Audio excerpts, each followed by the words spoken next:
Mon téléspectateur, ma téléspectatrice, sois le bienvenu. Aujourd'hui, un sujet fascinant, vraiment, le futur du traitement de l'obésité.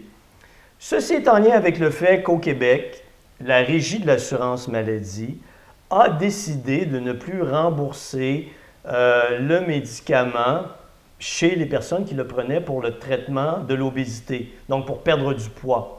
Cependant, le médicament est remboursé pour les gens qui présentent un diabète de type 2.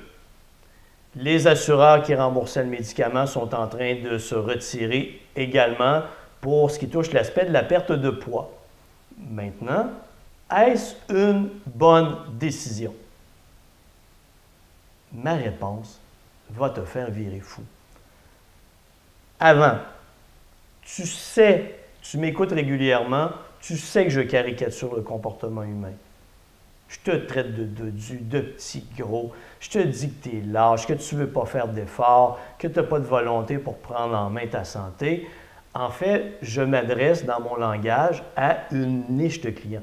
Des clients qui ont envie de se faire brasser un peu, des clients qui veulent réfléchir, des gens qui veulent aller de l'avant, mais qui n'ont pas les moyens. Des fois, ça prend une petite poussée initiale. Donc, mon langage est très ciblé en fonction de ce que je fais dans mon entreprise.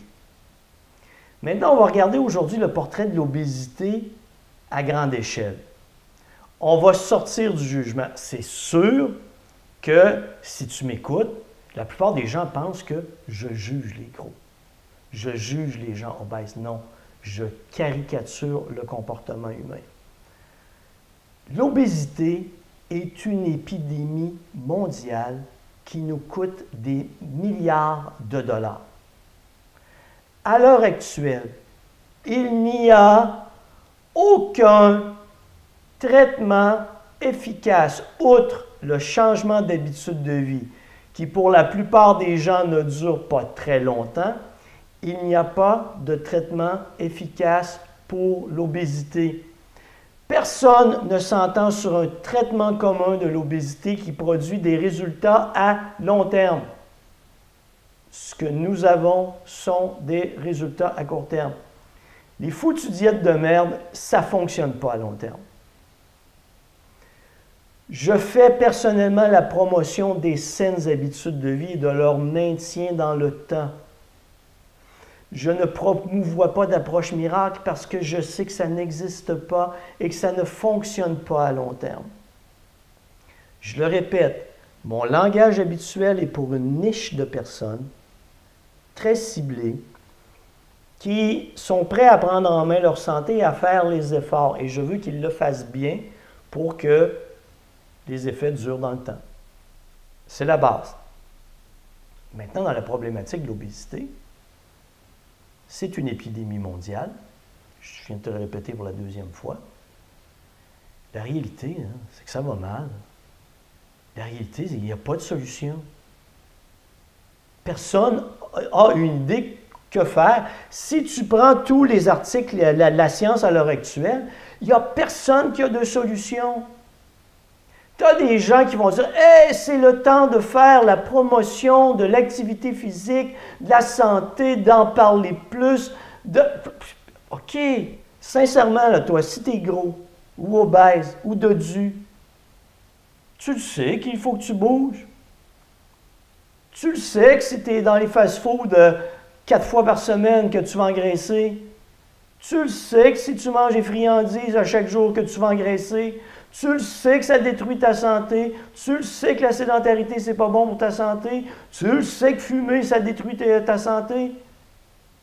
Toutes ces mauvaises habitudes de vie, tu es au courant, 2023. On ne t'a rien caché. Depuis les années 50 où l'évolution de la recherche, où la recherche a évolué et on comprend tout l'impact, en 2023, est-ce que tu as besoin que je te le répète? La réalité, c'est que tu en es conscient. OK, la majeure partie des gens sont conscients. Mais ils ne feront jamais ce qu'il faut. Ce n'est pas dans leur nature. Ils n'y arriveront pas.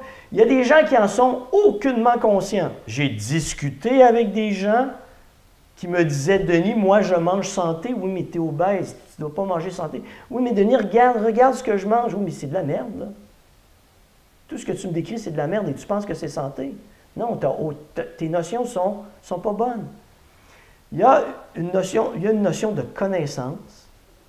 Et si tu regardes toutes les informations de merde qu'il y a sur Internet, mange ceci, mange pas ça, fais attention à ceci, touche pas à ça, tu es perdu, tu es totalement perdu. La nutrition, à l'heure actuelle, ce qu'on te présente, ce n'est pas de la science.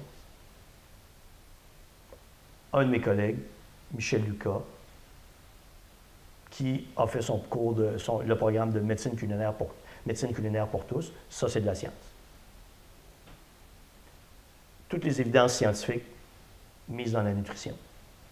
Mais les gens cherchent des diètes parce qu'ils engraissent, deviennent gros, obèses, mais ils n'arrivent pas à mettre en place la stratégie, la façon de faire qui revient à changer tes habitudes de vie, qui te mène à adopter des nouveaux comportements que tu vas maintenir pour le reste de ta vie. Il n'y a personne qui a envie de ça.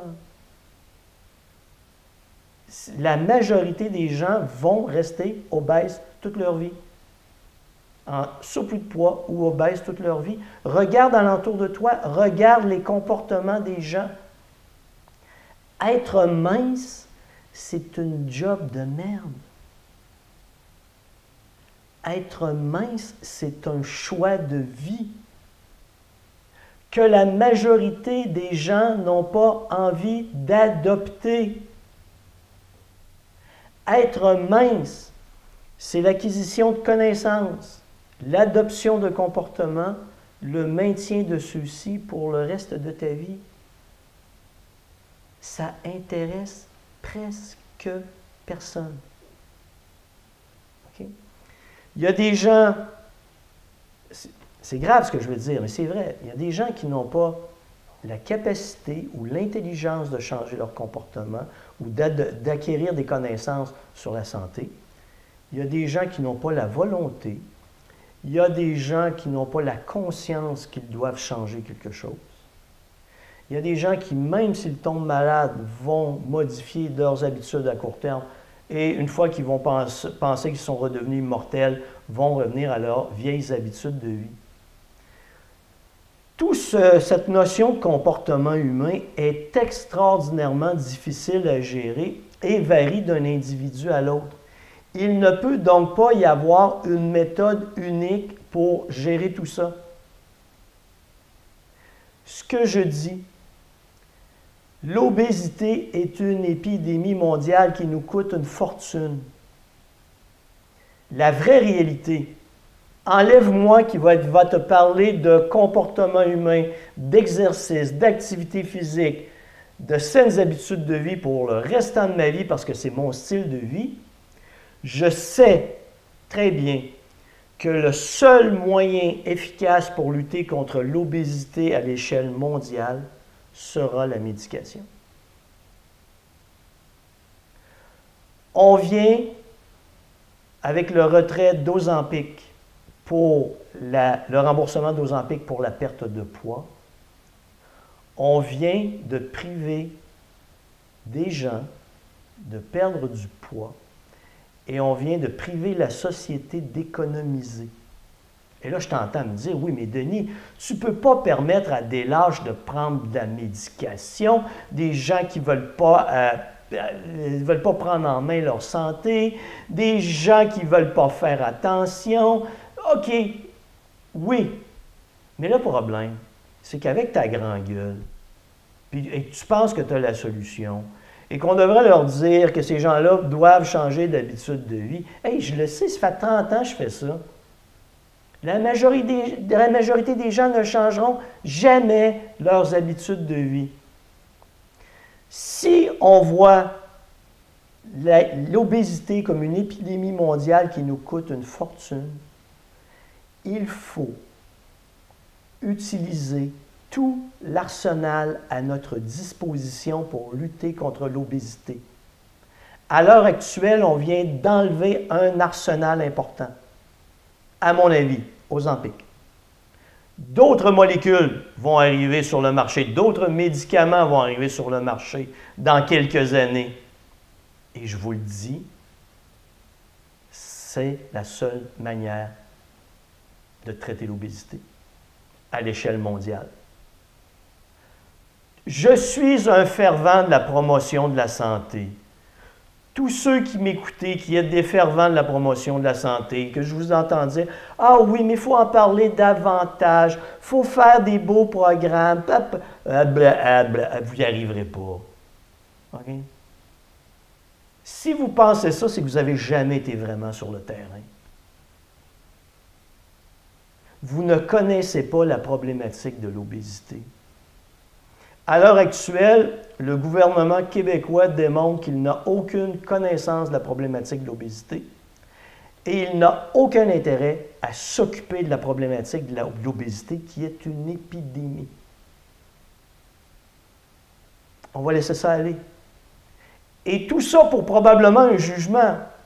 Pourquoi est-ce qu'on aiderait des gens lâches à perdre du poids quand ils ne veulent pas s'occuper de la santé et faire des efforts? Je suis désolé, mais c'est la majorité de la population.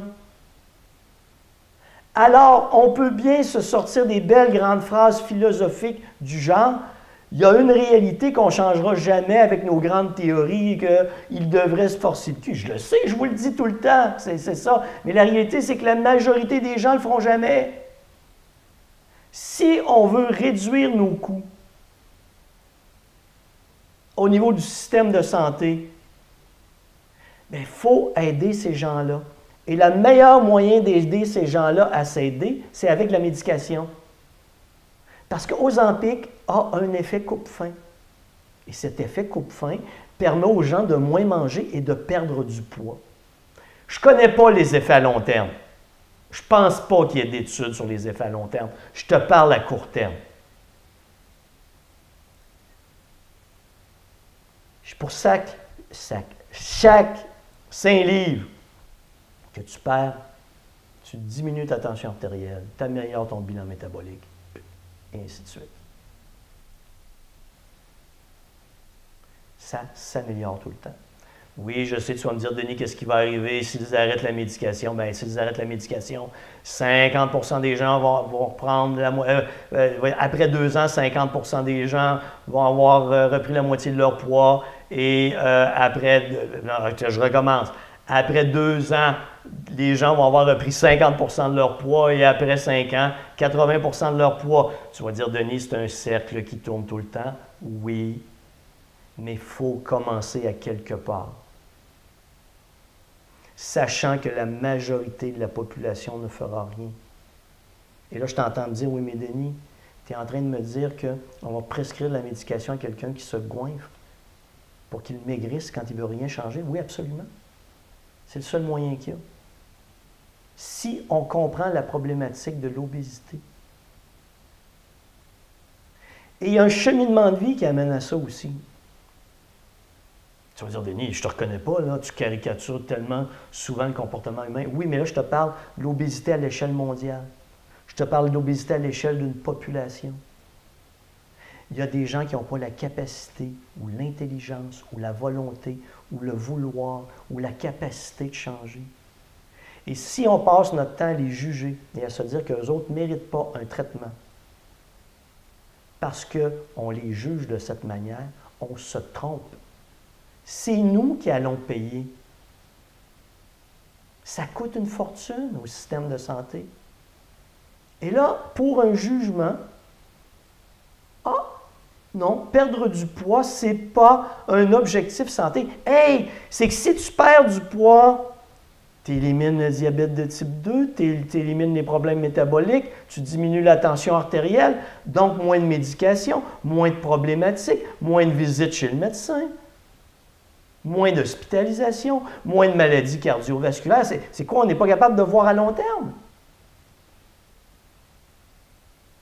Je pense vraiment que pour l'obésité, il devrait y avoir une équipe de scientifiques qui est réunie pour établir un plan de travail.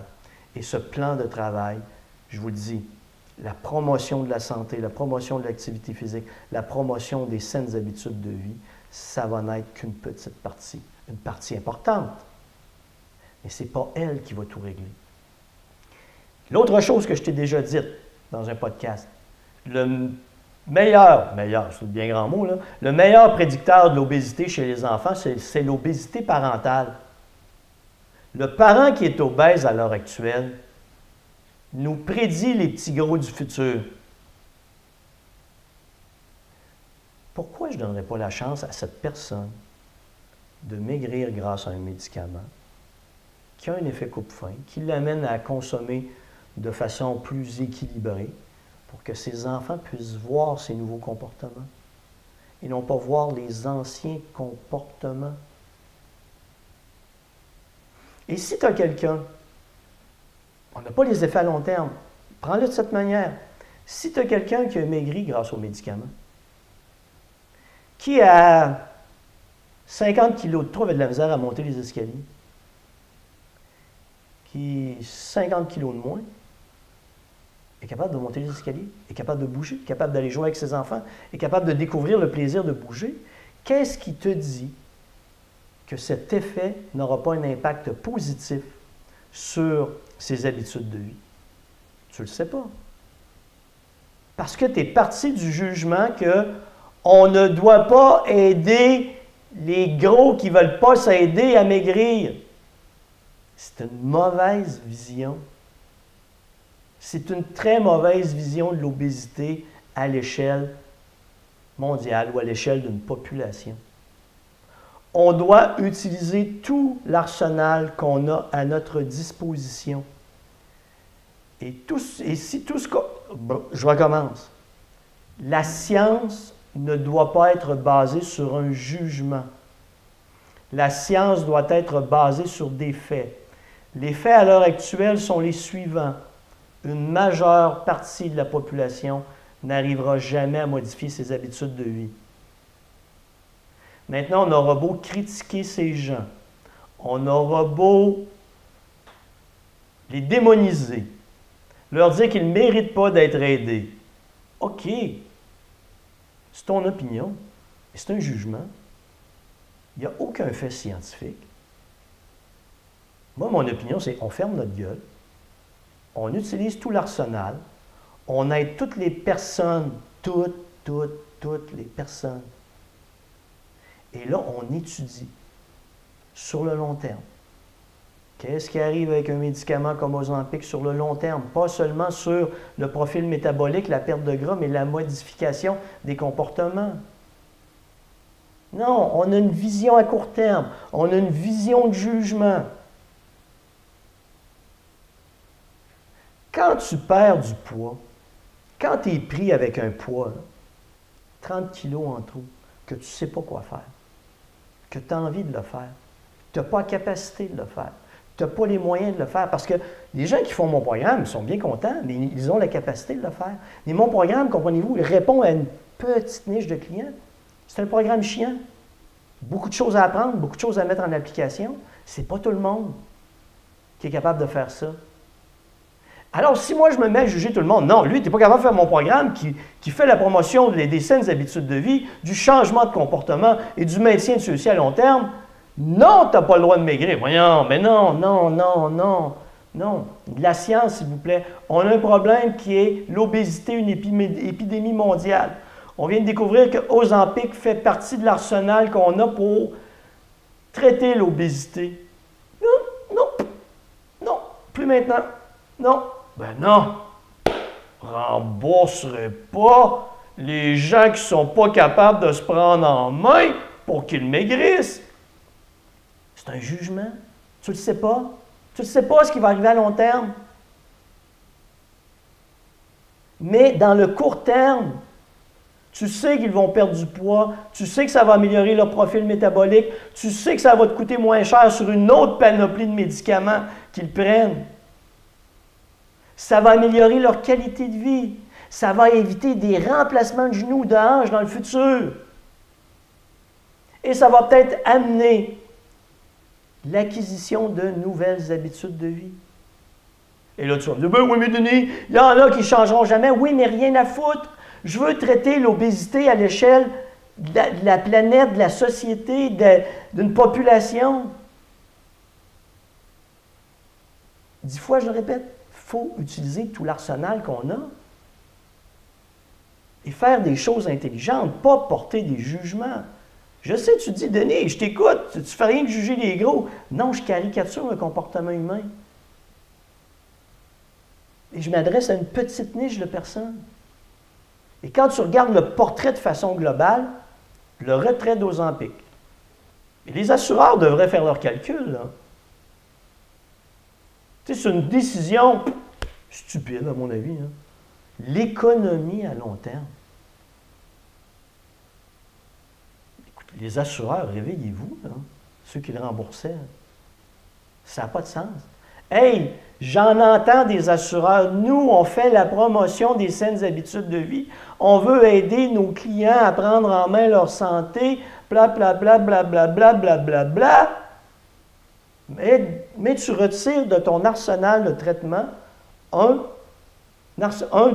des outils les plus efficaces. Bravo, mon champion. Vraiment, toi, tu calcules. D'après moi, tu n'as pas parlé à tes actuaires. Ou tu devrais le faire. Je comprends que ça n'a pas de sens. C'est mon opinion. Dans une vision globale du traitement de l'obésité, sachant très bien que la majeure partie de la population, pour plusieurs raisons, que je n'ai pas envie de juger, ne changera jamais d'habitude de vie. Ce qui m'intéresse, moi, c'est quel outil dans notre arsenal peut les amener à changer leurs habitudes de vie. Ils ne sont pas capables de le faire eux-mêmes. Aidons-les avec quelque chose d'autre. Ozempic était là. Et ça fonctionnait. À court terme. Long terme, je ne sais pas. Je n'ai pas vu d'études à long terme. Je ne suis pas allé investiguer. Je n'ai pas fait d'analyse.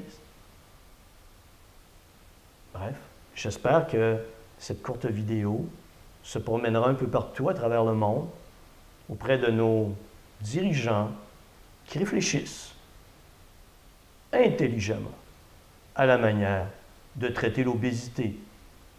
Et cette manière, si je comprends bien, c'est qu'ils n'en ont rien à foutre.